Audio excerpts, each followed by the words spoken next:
निशाणा। बुलढाण्याच्या कळंबेश्वर गावात महिला सरपंचाच्या पतीवर प्राणघातक हल्ला, अवैध धंदे बंद केल्याच्या रागातून हल्ला।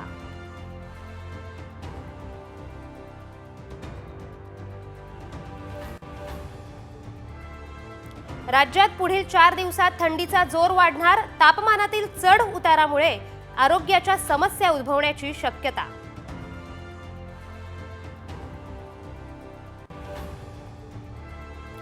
एकविरा देवीच्या मंदिर परिसरात फटाके फोडणे पडले महागात, मधमाशांच्या हल्ल्यात अनेक भाविक जखमी।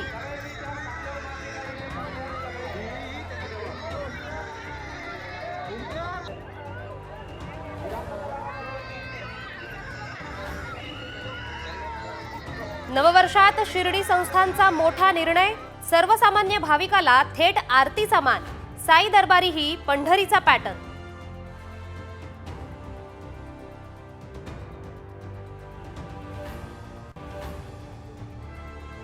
पीक विमा योजना आणि डीएपी खत अनुदानाला मान्यता, केंद्र सरकारकडून शेतकऱ्यांसाठी महत्त्वाची घोषणा।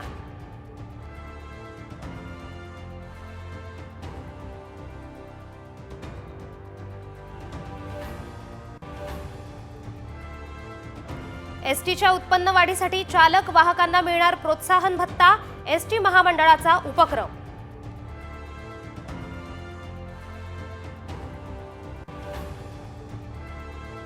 एमपीएससीची 2 फेब्रुवारीला परीक्षा, वयोमर्यादा वाढवल्यामुळे अपात्र उमेदवारांना पुन्हा अर्ज करण्याची संधी।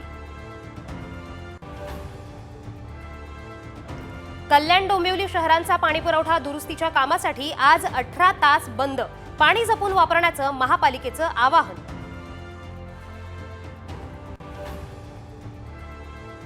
बीएमसीनं बांधकामांवर बंदी घातल्यानं हवेच्या गुणवत्तेत सुधारणा, खराब हवा गुणवत्ता निर्देशांक समाधानकारक पातळीवर।